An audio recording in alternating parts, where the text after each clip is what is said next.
بسم اللہ الرحمن الرحیم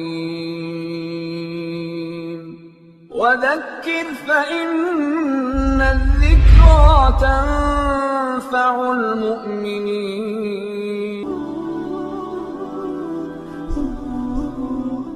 احمد و نصلی علی رسولہ الکریم، اما بعد۔ معزز ناظرین کرام، آج کا ہمارا عنوان ہے تراویح کی فضیلت۔ معزز ناظرین کرام، رمضان شریف کا مہینہ چل رہا ہے جو کہ بڑی برکت اور فضیلت والا مہینہ ہے۔ رمضان شریف کا مہینہ عالم روحانیت کا موسم بہار ہے۔ دن کو فرض روزہ رکھنا اور رات کو سنت تراویح ادا کرنا اس مبارک مہینے کی مخصوص عبادات ہیں۔ حدیث مبارکہ میں ارشاد ہے، اللہ کے نبی علیہ السلام نے ارشاد فرمایا، شہر کتب اللہ علیکم صیامہ وسننت لکم قیامہ۔ اللہ کے نبی علیہ السلام ارشاد فرماتے ہیں کہ اس مہینے کے روزے اللہ تعالیٰ نے تم پر فرض فرمائے ہیں اور میں نے اس کے قیام یعنی تراویح کو تمہارے لیے سنت قرار دیا۔ اس ماہ مبارک کی برکات میں سے ایک یہ بھی ہے کہ اس میں ایک نفل کا ثواب فرض کے برابر اور ایک فرض کا ثواب 70 فرضوں کے برابر اللہ رب العزت اپنے بندوں کو مرحمت فرماتے ہیں۔ اس لیے ام المؤمنین حضرت عائشہ رضی اللہ تعالی عنہ فرماتی ہیں، کان رسول اللہ صلی اللہ علیہ وسلم اذا دخل شہر رمضان شد مزرعہ ثم لم یأت فراشہ حتی ینسلخ، کہ جب رمضان المبارک کا مہینہ آتا تو رسول اللہ صلی اللہ علیہ وسلم کمر کو کس لیتے اور اپنے بستر پر تشریف نہ لاتے یہاں تک کہ رمضان المبارک گزر جاتا۔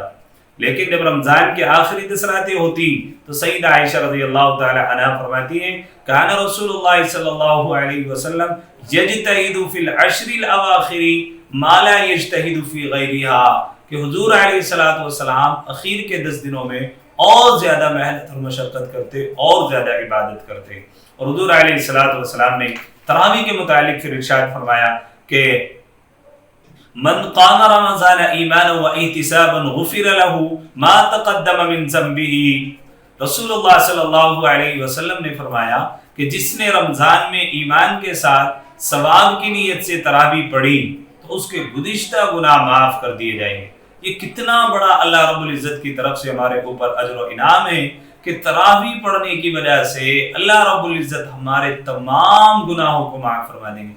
آئندہ سال معلوم نہیں ہماری زندگی میں رمضان المبارک کا مہینہ ہوگا یا نہیں ہوگا، آئندہ ہم حیات رہیں گے یا نہیں رہیں گے، اس لیے ان اوقات کو غنیمت جانو۔ اور رمضان المبارک کے مہینے میں جو 2 عبادت خاص ہیں، ایک روزے کی عبادت اور ایک تراویح کی عبادت، تراویح کا خاص طور پر راتوں کو اہتمام ہو، امت کی فلاح بہبودی کے لیے دعا ہو اور امت کے عزت اور وقار کے لیے دعا کی جائے اور پورے عالم اسلام کے مسلمانوں کے لیے دعا کریں، خاص طور پر تراویح کی نماز کا اہتمام کریں۔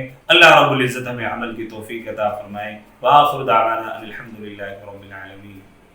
وذکر فإن الذکرى تنفع المؤمنین۔